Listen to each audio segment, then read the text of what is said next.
The following Pharma Essentia podcast is intended for informational and educational purposes only and cannot be considered as medical advice.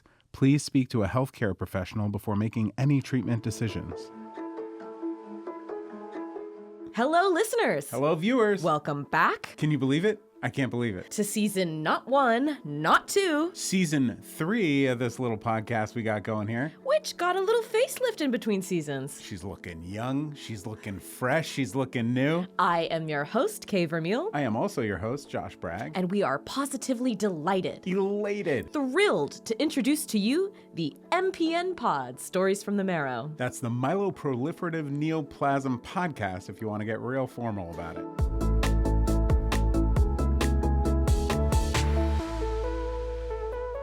This season, in addition to continuing to share stories about Polycythemia Vera, we are also going to be talking about ET, or essential thrombocythemia, which is also a part of this group of rare blood cancers known as MPNs. And I can't wait. And Josh can't wait. So let's go ahead and get started, shall we? Who are we talking to today? Where do we start?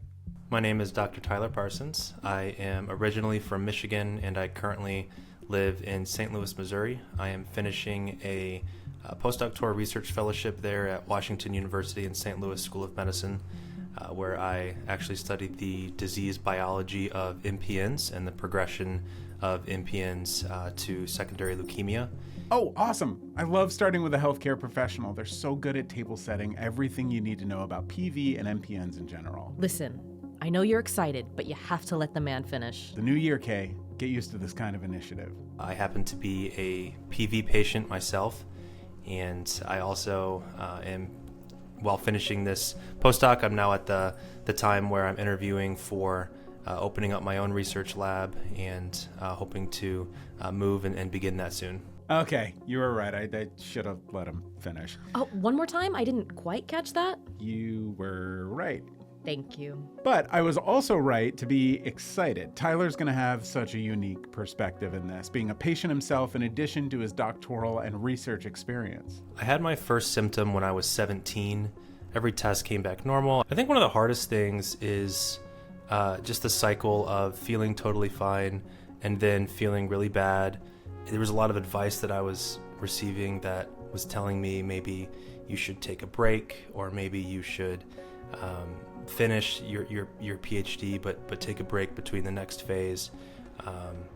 And I just knew that was never going to be an option for me. We are going to hear all about Tyler's 10-plus year journey to get his PV diagnosis right after this quick break.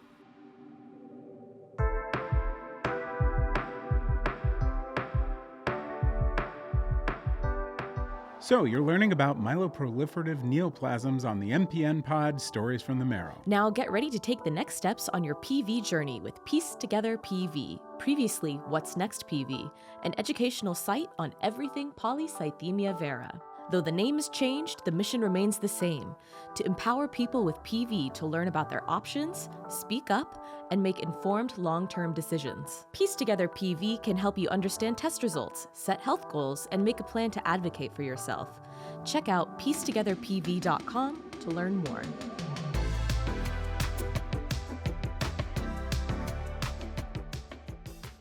And we're back. Thanks for sticking around. But how could you not? That was such a great tease of Tyler's story before the break. I can't wait to get right into it. Well, everybody, Josh can't wait. I can't wait. So let's get right into it. As he briefly mentioned before, Dr. Parsons first started experiencing symptoms when he was a teenager. At 17, to be precise, when Dr. Parsons was simply known as Tyler. Hey, you're a great listener, Josh. New year, new me. I had a deep vein thrombosis in my leg, and it was unexplained. Just a reminder that deep vein thrombosis, or DVT, is when a blood clot forms in one or more of the deep veins in the body. Usually in the legs. And as we know, Polycythemia Vera causes an overproduction of all three types of blood cells. Red blood cells, white blood cells, platelets. Which increases one's risk for blood clots. I can't even imagine developing deep vein thrombosis at only 17 years old. What did people think he had at the time? Did he receive any initial diagnosis? People didn't really quite understand what could be causing that at that age. They kind of said that it was probably due to sports, something maybe getting kicked in soccer or hit in baseball, but not really any genetic reason why this could be happening. It was kind of just passed off as most likely some kind of injury. And eventually I was put on blood thinners, which was really disruptive because those blood thinners involved, as a 17-year-old, injecting myself with heparin numerous times a day and going on Coumadin, which of course changes your diet. And I was not really prepared for any of that at 17. At 17, you think that whatever injury you get is probably just going to go away, but this didn't. And eventually, while getting screened very often in the hospital, I was able to come off of those blood thinners when the clot cleared. But that first one, like I said, when I was 17, and that took me out of my senior year sports, which was really difficult for me. I was the captain on the baseball team, and we had just won the championship the year before, so I was really looking forward to playing my senior year, and that was taken away just with all the complications of being on blood thinners and not really knowing what was going on. Having a chronic condition at any age can be challenging, to say the least, but I can't fathom what it would be like to have your life so disrupted when you're only 17 and you have no idea what's going on. You're physically active, playing sports or doing the can-can kicks in the annual musical. You're thinking about college, thinking about your future. I mean, high school is stressful enough. Agreed. And we don't often hear from patients who started experiencing symptoms of PV at such a young age, although we do know that Tyler isn't alone.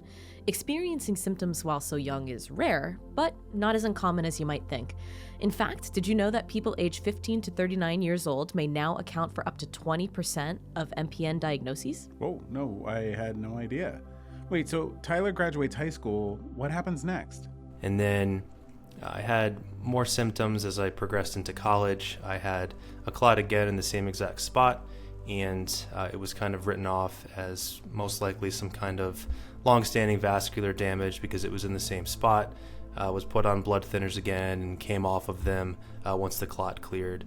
And then again, it happened when I was in grad school. I was in my PhD program for biomedical science and a cancer research program, and I had a DVT in a different spot, which was interesting, and kind of got rid of the theory that this was just permanent vascular damage from a sports injury.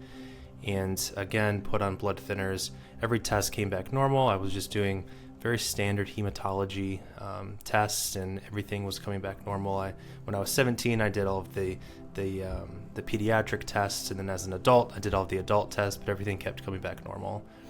And then finally, when I was in the last year of my PhD program, I was actually interviewing for research fellowships and trying to write a dissertation and defend my dissertation there at the end of my grad school.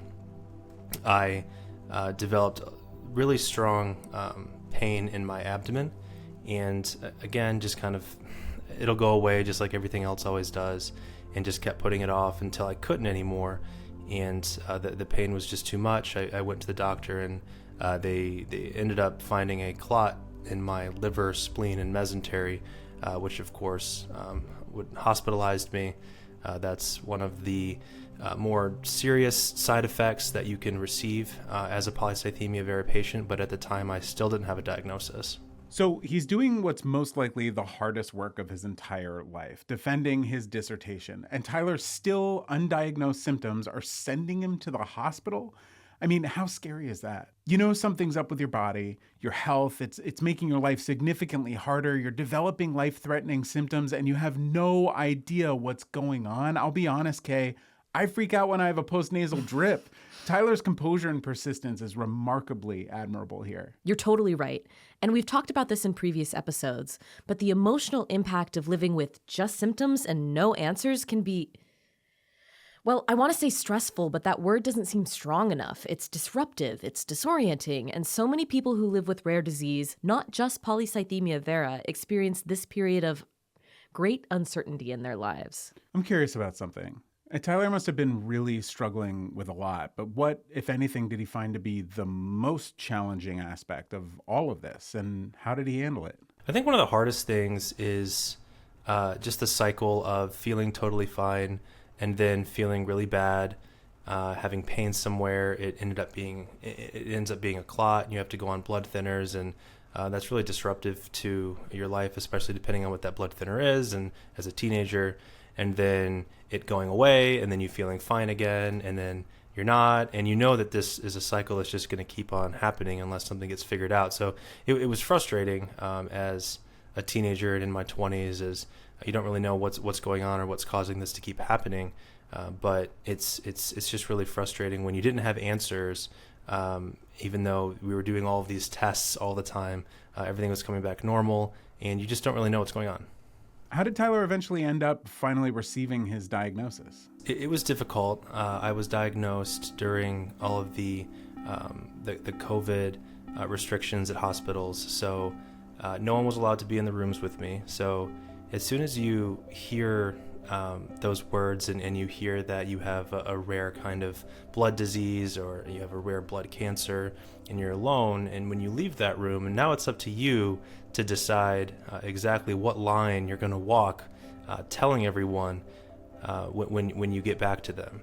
I think for my wife it was a little easier because she was right in the car outside waiting, so there wasn't a whole long time lapse, and we were able to kind of work through exactly what was said to me just a few minutes prior. I'm really glad Tyler's wife was able to be there with him right after he received the diagnosis. So many people living with PV find it extremely beneficial to have caregivers or loved ones at a doctor's appointment at the time of diagnosis, like Tracy said in season 2. Especially when you're first diagnosed, I think you walk into the doctor's office and everything comes out sounding like Charlie Brown's teacher on the old cartoons. Wah, wah, wah, wah. Because it's not easy to hear the words, "you have cancer." And just the experience of being in that office for the first time. So it can be really beneficial to have someone there to help you process the information you just received. Hey, great poll, Josh. We're leveling up this season, Kay. Back to Tyler. How did he go about explaining his diagnosis to the rest of his community outside of his wife? But then friends and family, it's difficult because normally when someone hears blood cancer, they're thinking a more acute disease like a leukemia that necessitates some kind of immediate, very harsh, strong therapy that puts you in a hospital. It requires you to become very, very sick in this acute kind of when you're attacking the cancer to try to get rid of it. And not a lot of people are accustomed to thinking of a blood cancer or blood disease as more of a chronic, long-term thing that you're going to be living with. So trying to walk that line of conveying the severity of the situation without getting people too worried when they feel like maybe you're not doing enough or not enough is getting done for you because you're not receiving chemotherapy and you're not at the doctor's office every other week feeling extremely ill and sick. And I think it was difficult to start those conversations, but I'd like to think I got better at it over time the more people that I told.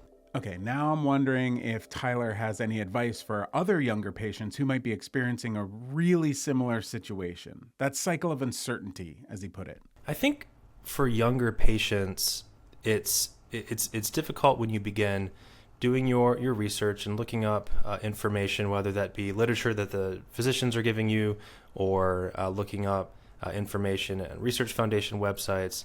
And as a young person, you see all the information, and first of all, you see this great prognosis that the median lifespan for someone with Polycythemia Vera is 10 to 15 years. And you look at that, and for me, that would have put me right around 40, which is not a great prognosis like it's being sold to be, and certainly not what you expected when you're in your 20s to hear that. We gotta hammer this home. For the first time in season 3. So often do PV patients hear that they've been diagnosed with the good cancer, which dismisses the very real anxiety surrounding having any kind of cancer, as well as the disruptive and life-threatening symptoms that come with it. Like psychologist Dr. Friedman said last season. I'm not a cancer specialist, but I know enough to know that no cancer is a good cancer.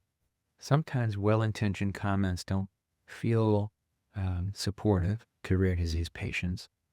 And I think it's important for us affected by rare disease to remind ourselves that rare disease isn't rare to us, but it's rare to everybody else.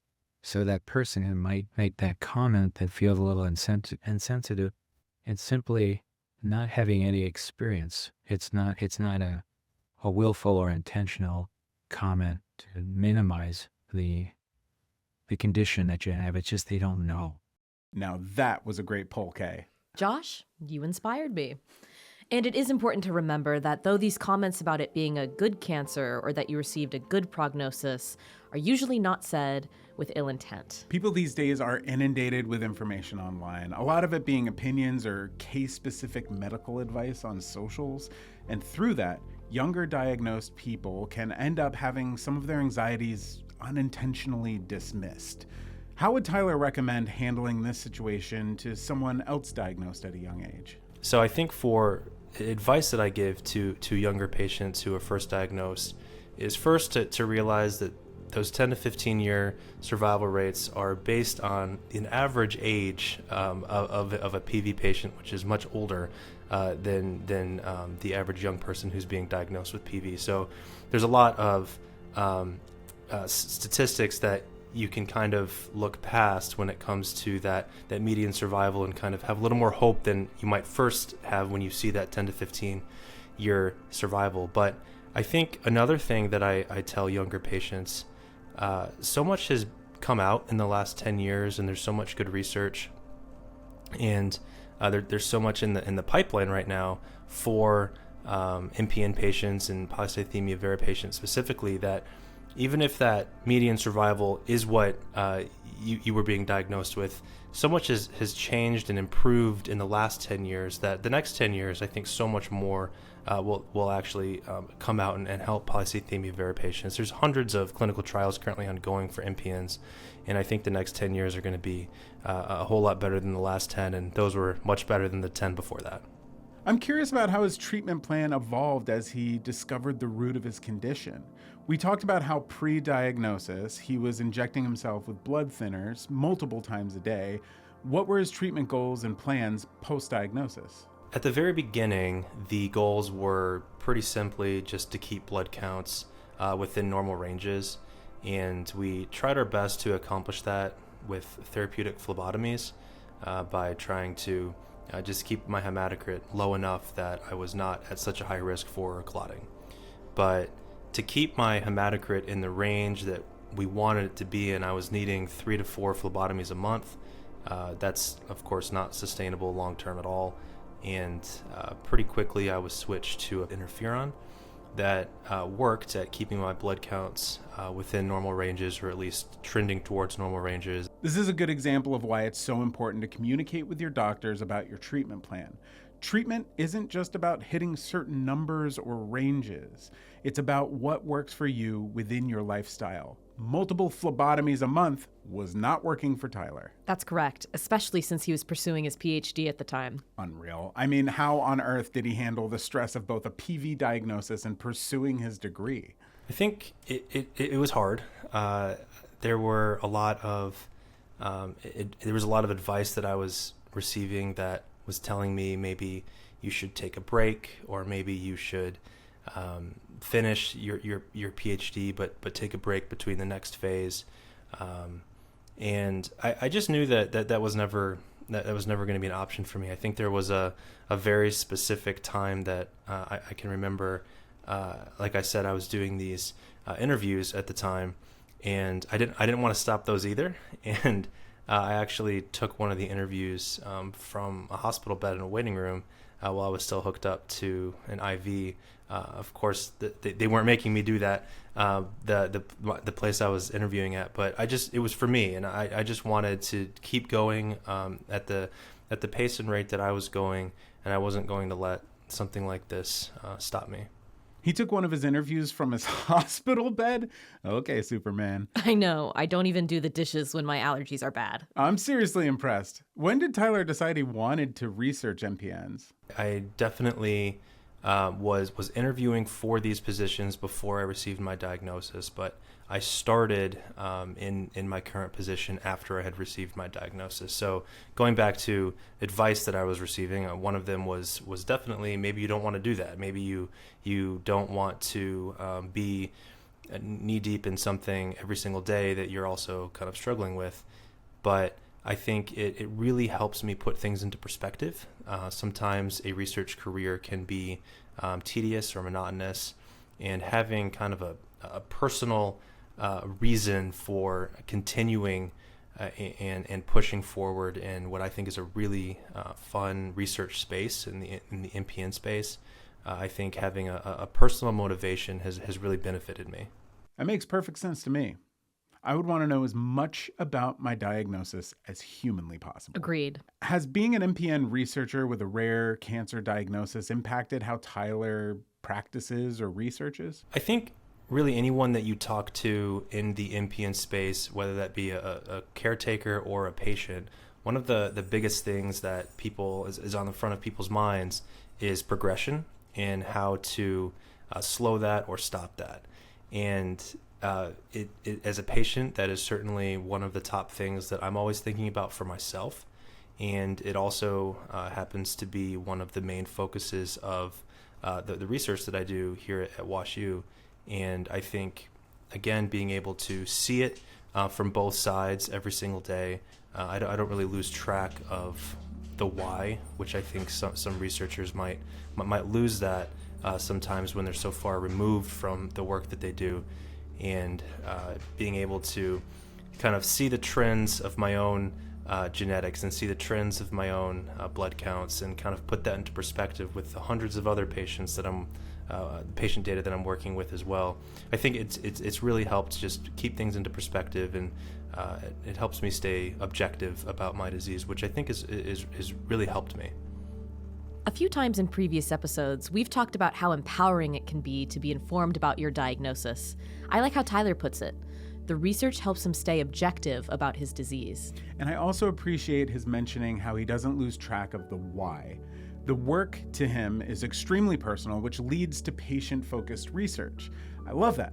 Kate, this has been such a good episode. Before we sign off, I wanted to hear if Tyler had any last pieces of advice for someone who's just been diagnosed with or is living with PV. Something else that I share with people is you have a new center now, and finding that and trying to shift what your goals and your ambitions and maybe the pace that you could be going, but really finding that center again. And it's new and it's changed and it's certainly shifted with this event that has kind of came out of nowhere for most people. But shifting, finding what that is, and trying to maintain that. And some days are going to be better than others, both physically as well as mentally and emotionally, but trying to not creep too far away from that new center, I think is something that really helped me. I was able to do my best to maintain the same timeline for my career, keep the same personal goals. I was really tried to not let, as disruptive as this was, completely change the course of everything that I had been working towards. And yeah, there's a new center. I had to get blood draws every 90 days all of a sudden, and I have to go see a physician way more frequently than I was going in my 20s. And there was just a lot of change, but fit those things in and don't let those new things completely delete all of the things that you had already planned, is advice that I think I really try to impress on people, especially on people who might think that this is going to completely derail the plans that they have had for themselves. That's great advice. And I love how he phrased it. You find your center. Right. It's important to remember you're living with PV, but it doesn't have to be your whole life, nor does it define you. Your hobbies, passions, ambitions, and community keep you centered on who you are outside of your polycythemia vera. What a great way to kick off the MPN Podcast Season 3. Thank you so much to Tyler for your story and your contributions to this episode. And as always, thank you listeners for tuning in. Okay, this is our first outro with the new title. Everybody ready? I think I'm ready. All right, let's do it. This has been the MPN Podcast, Stories from the Marrow. A podcast about polycythemia vera and more. And we'll see you next time. Bye-bye.